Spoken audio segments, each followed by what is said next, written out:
तो स्टूडेंट इसके बाद हम देखेंगे इलेक्ट्रिक फील्ड कहाँ पर मैक्सिमम होगा। तो इलेक्ट्रिक फील्ड का मैक्सिमम वैल्यू यानी हमें कहाँ पर मिलेगा उसकी लोकेशन बताने के लिए हम उस इलेक्ट्रिक फील्ड के एक्सप्रेशन को डिफरेंशिएट करेंगे विद रेस्पेक्ट टू डिस्टेंस। तो इलेक्ट्रिक फील्ड के एक्सप्रेशन को अगर हमने फर्स्ट डेरिवेटिव करेंगे उसका, तो D E by D X करेंगे which is equal to zero हम पहले लिखेंगे। फिर उसके बाद हम उस पोजीशन को बताएंगे जहाँ पर मैक्सिमम इलेक्ट्रिक फील्ड होगा। तो इलेक्ट्रिक फील्ड का एक्सप्रेशन था लास्ट हमने जो देखा था, this is D by D X, और इलेक्ट्रिक फील्ड का एक्सप्रेशन हम यहाँ पर लिखेंगे 1/4πε0 Q x over x square plus ए स्क्वायर डिवाइड पावर 3/2। इसको हमें डिफ्रेंशिएट करना है। तो डिफ्रेंशिएशन से जो टर्म कांस्टेंट हो गए और वो बाहर जाएंगे, डिफ्रेंशिएशन के बाहर आ जाएंगे, ठीक है। तो ये वाला टर्म भी कांस्टेंट है और क्यू भी टर्म कांस्टेंट है। वेरिएबल कौन है? X and x square plus A square power 3/2। तो दोनों टर्म्स को हम लिखेंगे यहाँ पर। तो हमारे पास आएगा D by D x of x over x square plus A square power 3/2। इसको डिफ्रेंशिएट करेंगे। तो डिफ्रेंशिएट करेंगे तो सबसे फर्स्ट हम इसको इसकी पावर को ऊपर ले जाते हैं। तो x into X square plus ए स्क्वायर पावर 3/2। ये देखो पावर यहाँ पर प्लस है तो यहाँ पर हो जाएगा माइनस, ठीक है। यहाँ पर क्या हो जाएगा? माइनस हो जाएगा। इसको डिफ्रेंशिएट करेंगे हम किसके रेस्पेक्ट में? x के रेस्पेक्ट में। तो इसको डिफ्रेंशिएट कैसे करेंगे? प्रोडक्ट के फॉर्म में, है ना। तो अगर हमने x को डिफ्रेंशिएट किया तो हमारे पास 1 आएगा और second term as it is रहेगा एक्स स्क्वायर प्लस ए स्क्वायर पावर -3/2। तो इसके बाद हम क्या लिखेंगे? यहाँ पर प्लस साइन लिखेंगे, ठीक है। और फिर इसके बाद हम इसको एज इट इज रखेंगे और डिफ्रेंशिएशन होगा हमारे पास किसका? एक्स स्क्वायर प्लस ए स्क्वायर पावर 3/2। तो पावर पहले आगे आ जाएगी, -3/2 लिखेंगे, ठीक है।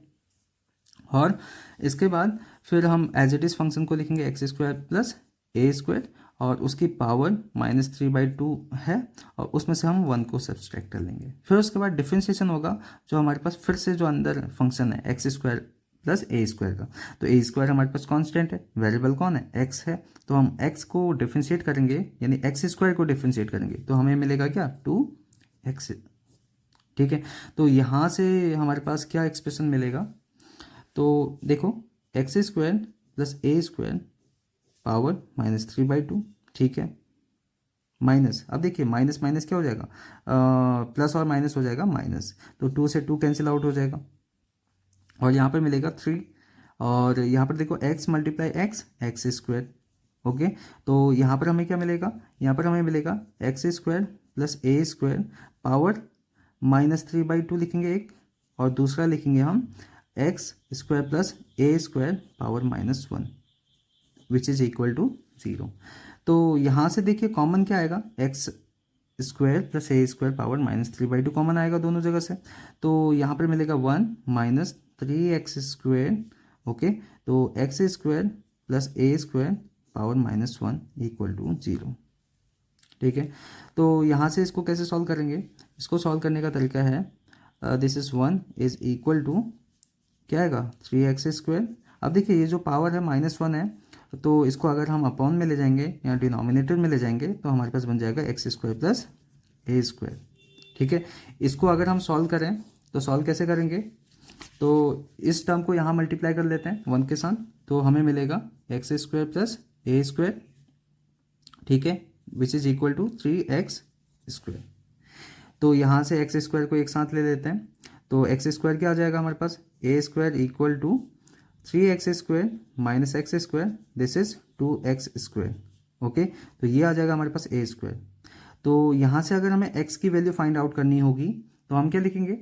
हम लिखेंगे ए स्क्वायर हमारे पास है अपॉन में 2 लिखेंगे और उसका स्क्वायर रूट लेंगे। तो यहाँ से फाइनली हमें क्या मिलेगा? हमें x की वैल्यू मिलेगी। किसकी वैल्यू मिलेगी? x की वैल्यू मिलेगी। तो x की वैल्यू क्या मिल जाएगी? ए स्क्वायर रूट ऑफ 2। तो हम कह सकते हैं कि हमारे पास देखो अगर हम यहाँ पर स्क्वायर रूट को ओपन करेंगे तो हमारे पास 2 वैल्यूज आएंगी। x की क्या कौन सी वैल्यूज आएंगी? 2 वैल्यूज आएंगी, एक प्लस a/√2 और सेकेंड आएगा -a/√2। तो इसको अगर हम समझें, ग्राफिकली समझें इसको किस तरीके से हमारे पास ये हमें मिलेगा, तो ये देखिए, लाइक सपोज दैट ये हमारे पास रिंग है, ठीक है।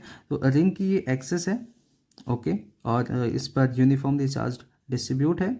तो इस रिंग का रेडियस अगर सपोज दैट ए है, तो इससे ए बाई रूट टू डिस्टेंस पर, ए बाई रूट टू डिस्टेंस पर हमारे पास फील्ड क्या होगा, मैक्सिमम होगा। फील्ड क्या होगा, मैक्सिमम होगा। और ऐसे ही अगर हम देखें इससे लेफ्टवर्ड डायरेक्शन में, minus a by root two distance पर भी इलेक्ट्रिक फील्ड क्या होगा, मैक्सिमम होगा। तो इसके बाद अगर हम एक स्पेशल केस कंसिडर करें, इलेक्ट्रिक फील्ड का एक्सप्रेशन क्या आया था हमारे पास, E इक्वल टू सपोज 1/4 पाई को हम के कंसिडर कर लेते हैं, के Q x over x square plus A square by 3/2। अगर हम ओरिजिन पर इलेक्ट्रिक फील्ड को फाइंड आउट करना चाहें, अगर हम x की वैल्यू को 0 कंसिडर करें, तो उस केस में हमारे पास क्या आएगा, इलेक्ट्रिक फील्ड एट सेंटर। तो सेंटर पे इलेक्ट्रिक फील्ड होगा हमारे पास 0। कैसे, अगर हम जैसे हमने यहाँ पर इन प्लेस ऑफ x 0 रखेंगे, तो इलेक्ट्रिक फील्ड हमें क्या मिलेगा, 0 मिल जाएगा। तो हम कह सकते हैं electric field at the centre of a ring will be 0। ठीक है, ये कॉन्सेप्ट समझ में आया। एक चीज़, अगर हमारे पास एक कॉन्सेप्ट मैं ये कहूँ कि हमारे पास जो x है, जो ये डिस्टेंस है, ये very very less than capital A, capital sorry A, यानी रेडियस ऑफ द रिंग। तो इस केस में क्या होगा, जो हमारा जो एक्सप्रेशन है एक्स स्क्वायर प्लस ए स्क्वायर, उसको हम क्या लिख सकते हैं, एक्स स्क्वायर प्लस ए स्क्वायर को हम किसके कंपैरेटिव लिख सकते हैं, किसके इक्वल अप्रॉक्सीमेट लिख सकते हैं, ए के। यानी कहने का मतलब ये है कि जो डिस्टेंस है, ये जो एक्स डिस्टेंस है, जो सेंटर ऑफ द रिंग से डिस्टेंस हमने लिया है, वो बहुत छोटा है, किसके कंपैरेटिव में, रेडियस ऑफ रिंग के कंपैरेटिव में। ठीक है, ये कंसिडर करो कि एक बड़ा सा रिंग है और हमने एक्स डिस्टेंस जो ले रखा है वो यहाँ पर कंसिडर कर रखा है। ठीक है, कि बहुत नज़दीक है इसके सेंटर ऑफ, सेंटर पे नहीं है, उसके बहुत नज़दीक है। तो उस केस में हम क्या करेंगे, एक्स स्क्वायर प्लस ए स्क्वायर की वैल्यू को ए स्क्वायर के इक्वल लिख लेंगे। ठीक है, तो यहाँ से हमारे पास एक्सप्रेशन किस तरीके से बनेगा, एक्सप्रेशन बनेगा हमारे पास E इक्वल टू के Q x over, in place of x square A square को हम लिखेंगे क्या, ए स्क्वायर पावर 3/2, 2 से 2 कैंसिल, तो हमारे पास क्या बनेगा, K Q x over A Q. तो हमारे पास इलेक्ट्रिक फील्ड का एक्सप्रेशन क्या बनेगा इसके लिए, जब हमारे पास X is very very less than A होगा, रेडियस ऑफ रिंग होगा, तो उस केस में हमारे पास इलेक्ट्रिक फील्ड का एक्सप्रेशन इस तरीके से आएगा। तो अगला केस है हमारे पास, अगर हम ये कंसिडर करें कि जो ये डिस्टेंस है ना, x distance from the centre of the ring, इस एक्स डिस्टेंस को अगर हम बहुत लार्ज कंसिडर करें, x is very very large than radius of the ring, तो उस केस में हम क्या कंसिडर करेंगे, जो एक्स स्क्वायर प्लस ए स्क्वायर की वैल्यू होगी वो किसके अप्रॉक्सीमेट होगी, which is equal to x square. तो यहाँ से इलेक्ट्रिक फील्ड का एक्सप्रेशन क्या आएगा, इलेक्ट्रिक फील्ड का एक्सप्रेशन आएगा E इक्वल टू के Q x over x square, और ए स्क्वायर के प्लेस पे लिखेंगे एक्स स्क्वायर और पावर 3/2 लिखेंगे, 2 से 2 कैंसिल हो जाएगा, तो हम लिखेंगे E इक्वल टू के Q x over x cube. यहाँ से x, एक x से एक x कैंसिल आउट हो जाएगा, तो हमारे पास k Q x over, conclusion लिखेंगे जब हमारे पास, अगर हमें electric field at the centre find out करना हो, अगर हमें electric field at the centre find out करना हो, तो दैट विल बी 0।